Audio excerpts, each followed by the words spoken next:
Hugh Jackman, Wolverine, will be deposed. And I suspect that that might be making Ryan Reynolds extremely nervous, and I'll tell you why. They want the judge to agree to an attorney's eyes only designation to protect, as they term it, highly confidential information that could destroy the careers of the third party people that are involved. Ryan Reynolds fired from Marvel say it ain't so. Yup. The man behind the Merc with a mouth is reportedly out after a major behind-the-scenes controversy first. There's the $400 million lawsuit involving his wife Blake Lively and director Justin Baldoni, and then a joke in Deadpool 3 that apparently crossed the line. Marvel allegedly cut the joke, Reynolds fought back, and Disney, well, they weren't having it now. Rumors say Disney is phasing him out, reducing his creative control, toning down Deadpool's edgy humor, and even considering a multiverse Deadpool replacement. Some insiders claim Marvel could introduce a new Deadpool from another timeline, one that fits Disney's family-friendly. It seems Ryan Reynolds is learning the hard way after getting caught up in the ongoing drama between his wife and director Justin Baldoni. His involvement may have just cost him a massive deal with Marvel. Rumor has it that Ryan has been fired from his role as Deadpool, with the decision coming straight from Disney, Marvel's parent company. While fans are furious at Blake for supposedly sabotaging his career, Ryan appears to be directing his anger at the wrong person, his best friend, or soon-to-be ex-best friend, Hugh Jackman. Ryan is furious at Hugh Jackman for not standing up for him when he got fired. He expected his friend to have his back and help him reclaim his role, but Hugh seems to have made the smarter move by staying out of Ryan's mess and focusing on his own career. Unsurprisingly, Ryan isn't taking this perceived betrayal lightly, and it looks like their friendship could be over.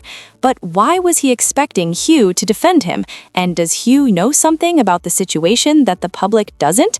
The wild part is that Ryan's firing and the fan backlash didn't even involve him directly. The drama was between his wife, Blake Lively, and director Justin Baldoni.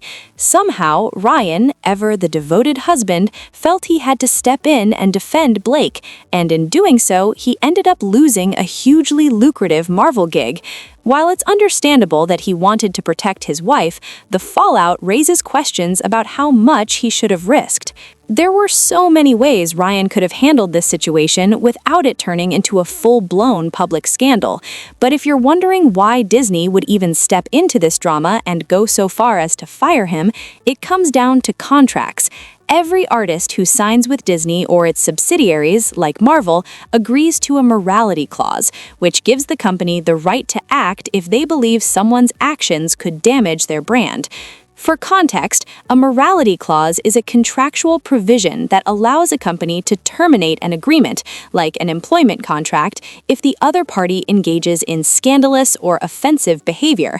Companies use it to fire employees whose actions could damage their reputation. These clauses often rely on intentionally vague language, using terms like public disrepute, humiliation, contempt, scandal, or ridicule, effectively giving the company wide discretion to act if someone makes them look bad. Disney, in particular, is known for having one of the strictest morality clauses in Hollywood, and they don't mess around. In fact, the studio recently updated its clause to include even broader terms. Now they can terminate a contract for any act or omission that could cause Disney public disrepute or offense to the community or any significant group. Because the language is so open-ended, Disney has enormous flexibility in deciding what counts as harming their reputation, and history shows they're not shy about using it. We've seen Disney enforce their morality clause many times. Remember ABC News anchors Amy Robach and TJ Holmes?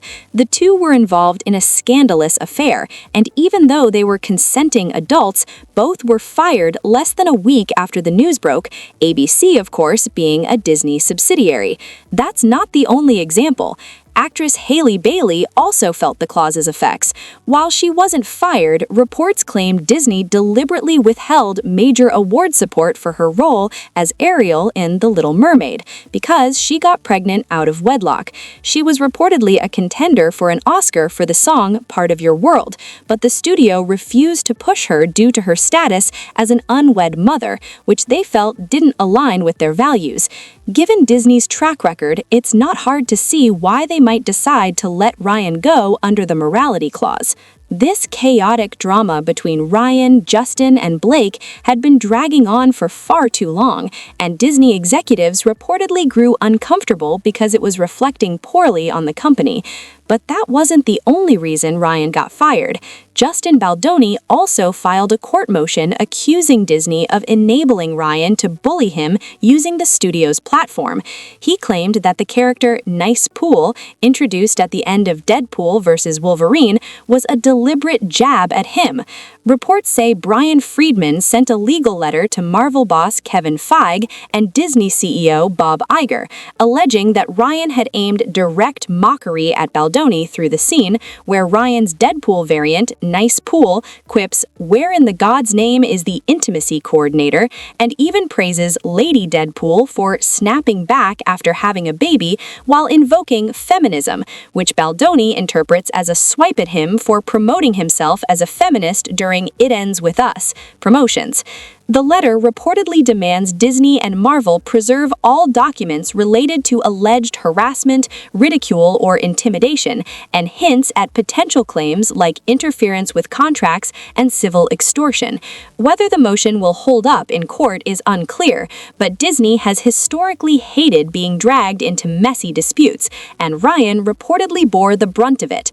Adding fuel to the fire, Ryan allegedly had long-standing issues with the studio over his massive paychecks, reportedly $30 million for Deadpool vs. Wolverine, $20 million for Deadpool 1, and almost double that for Deadpool 2, not counting his share of profits. Combine those astronomical rates with his apparent violation of the morality clause by stepping into this mess, and it's easy to see why Disney might have decided to pull the plug. Reports of Ryan being fired first started circulating a few days ago, when an insider tweeted, "Heard Ryan Reynolds got fired from Marvel for using Deadpool and Wolverine to mock and bully another director. Hope that's true. Finally, no more Green Lantern jokes that stopped being funny 10 years ago." To be fair, many didn't expect Ryan to actually lose his role, given how beloved Deadpool is, but Disney doesn't play when it comes to lawsuits or anything that could damage the company's image. They will fire anyone who poses a risk. You'd think Ryan would be furious at Blake, given the whole mess started with her drama with Justin. As a supportive husband, standing by his wife is exactly what he promised. Yet, surprisingly, Ryan seems to be directing his frustration elsewhere, at his best friend. Hugh Jackman not only stayed silent while Justin was allegedly dragging Ryan's name through the mud, he also didn't speak up when Ryan was reportedly fired.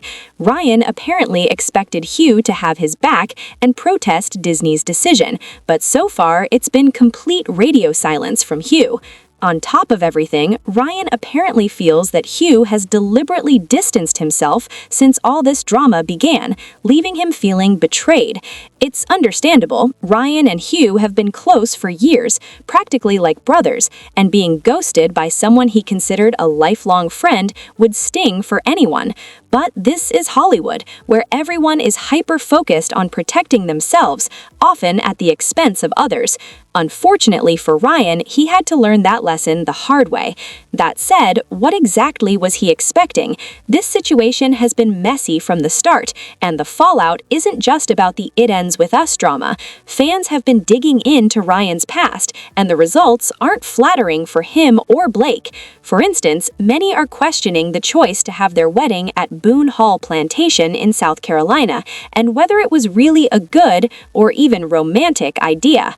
2012, Blake and Ryan did indeed get married at a plantation in South Carolina, which features 9 slave cabins and an area called Slave Street. It was owned by the Boone family, who enslaved around 100 people, forced them to live in these cabins, and made them work on the plantation. It was then taken over by the Horlbeck family, who at the time purchased both the plantation and the enslaved people. The enslaved people were then forced to work for the Horlbeck's brick company, and it's recorded that each enslaved person was forced to make 1 brick every 3 minutes for 365 days a year. Boone Hall has 9 slave cabins in total, which have been preserved so that people can come along and be educated about the horrors that Black Americans face. Plantations like Boone Hall carry a dark history, serving as reminders of slavery and the horrors tied to that era. Yet Blake and Ryan chose to have their wedding there, which many fans now view as tone-deaf. It's no wonder they're getting major side-eye for the decision. Her responses felt more like carefully crafted PR statements than genuine opinions. Blake said, "I came home and went to bed at whatever time we finished. I haven't been in it, so I don't want to speak on something I haven't read. I think that's dangerous. You come to a film festival about film, and people talk about all different types of things. That can be tricky to navigate. I don't want to speak about something I haven't read." In another interview, she went further in defending Woody, saying, "It's amazing what Woody has written for women. It's very dangerous to factor in things you don't know anything about. I could only know my experience, and my experience with Woody is he's empowering to women." Clearly, the mess surrounding Blake and Ryan runs deeper than the Justin Baldoni allegations and lawsuits. Fans have been digging, and the more they dig, the more controversy emerges. All of this brouhaha around Blake Lively right now made me want to revisit the plantation wedding controversy because I don't think it's been explained well in the media. So Blake and Ryan got married at the Boone Hall plantation in South Carolina in the United States. This plantation appeared in the film The Notebook as the main character Allie's family's summer home. Now, plantations in the USA and other former British colonies in the Americas have a dark history. To make a long story short, in the early 17th century, English settlers were offered large plots of land as a reward for exploring these uncharted territories, which were the Americas. These plots of land were cultivated to produce agriculture and eventually became plantations. To maintain the plantations, settlers bought people from West Africa and trafficked them to the Americas, but they were enslaved and used as free manpower to enrich the settlers. After the Civil War in America, the plantation system essentially collapsed, partially because of the end of all that free labor. Now, in the modern era, some of the plantation homes that remain were transformed into historic sites for people to visit and learn about. This one, which was Thomas Jefferson's home. Dr. Etta Fields Black, professor of history at Carnegie Mellon University, states that a plantation must interpret the entire history of all of the people who lived on the property. In other words, don't just show this without any discussion of this. Talk about the full history. However, she also said that this shouldn't deter anybody from appreciating the antebellum architecture of plantation homes or the gardens surrounding them, because it may provide a chance to spotlight the beautiful work of the enslaved crafters that has been largely erased from architectural history. So yes, go ahead, look and learn about plantations. But should you get married at one, some want the antebellum aesthetic without having to think about what might have gone into building that. To be fair, Ryan did apologize a couple of years ago for that poorly thought out wedding decision, explaining that he and Blake had another ceremony to make up for it. He admitted it was impossible to reconcile the initial choice. What they saw on Pinterest was just a venue, but what they experienced afterward was a place steeped in devastating tragedy. They eventually remarried at home, trying to move past it. As Ryan noted, shame can work in strange ways. A giant mistake like that can either shut you down or push you to rethink and take action. It doesn't mean you won't slip up again, but challenging lifelong patterns and social conditioning is an ongoing process. On top of that, Blake's history of being linked to some of the most problematic men in the industry, like Harvey Weinstein, who she was reportedly close to before his downfall, has fueled criticism. She has faced public scrutiny for these associations for years, with bloggers like Lainey Gossip calling attention to them as far back as 2009. Harvey Weinstein had a pattern of targeting young actresses, grooming them, and attempting to launch their careers. Gwyneth Paltrow, Jessica Alba, and Anne Hathaway were all reportedly caught up in it. It seems Blake Lively was no exception, allegedly drawing his attention as well, a deal with the devil, some might call it. Many wondered if she would later speak out or show solidarity with his victims once his actions were exposed. Surprisingly, Blake publicly stated that she had no such experiences with him, which disappointed those who expected at least some empathy for the women he harmed. I want to ask you about this avalanche of information that's coming out about Harvey Weinstein, because the question is, I mean, you're in the industry. How do you think Hollywood moves on from this point? How do you think it can seize this moment and turn it into something positive? I think it's important that we acknowledge that this isn't just Hollywood. This is so much more global, and it's not just, oh, guess what? This is what's happening to women suddenly. This has been happening since the beginning of time, but now people are finally talking about it.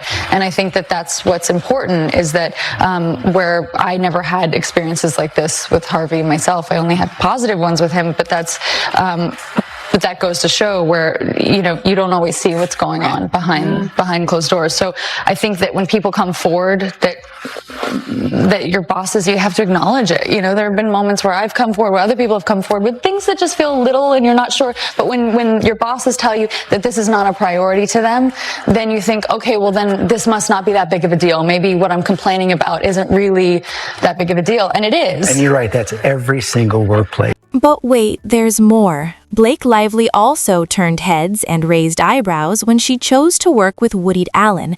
In 2016, she starred in his film Café Society, one of his final movies before Hollywood largely distanced itself from him due to long-standing allegations of abuse. By that point, the accusations were public knowledge, so Blake could not have been unaware of the controversy surrounding Allen and his alleged mistreatment of his stepdaughters. Yet, she went ahead with the project, and what really drew criticism was that she openly defended it. Rather than acknowledging the controversy, she doubled down, insisting on her choice to participate despite widespread disapproval. Blake insisted that working with Woody Allen was a positive experience for her, a bold stance that left many questioning where she truly stood on the controversy. The situation became even messier when Ronan Farrow, Woody's son, published a powerful article in The Hollywood Reporter titled "My Father, Woody Allen, and the Danger of Unasked Questions," calling out Hollywood for repeatedly giving Allen a pass, despite the serious allegations against him. Naturally, people expected Blake to respond, given her decision to collaborate with him. Instead of addressing Farrow's concerns or engaging with the deeper issues he raised, she sidestepped the topic entirely, opting to play it safe rather than confront the controversy head-on. Her responses felt more like carefully crafted PR statements than genuine opinions. Blake said, "I came home and went to bed at whatever time we finished. I haven't been in it, so I don't want to speak on something I haven't read. I think that's dangerous. You come to a film festival about film and people talk about all different types of things. That can be tricky to navigate. I don't want to speak about something I haven't read." In another interview, she went further in defending Woody, saying, "It's amazing what Woody has written for women. It's very dangerous to factor in things you don't know anything about. I could only know my experience, and my experience with Woody is he's empowering to women." Clearly, the mess surrounding Blake and Ryan runs deeper than the Justin Baldoni allegations and lawsuits. Fans have been digging, and the more they dig, the more controversy emerges. As fans continue digging, the picture isn't looking good for Ryan and Blake. Hollywood is notoriously cutthroat, so it's not surprising that Hugh Jackman chose to distance himself from the drama. After all, who wants to get caught up in this kind of chaos? But it raises questions. Did Hugh do the right thing by stepping back? Or should he have stood by his friend and shown more solidarity? And what about Disney? Were they justified in firing Ryan, or did they go too far? These are the debates fans can't stop talking about as the controversy keeps unfolding.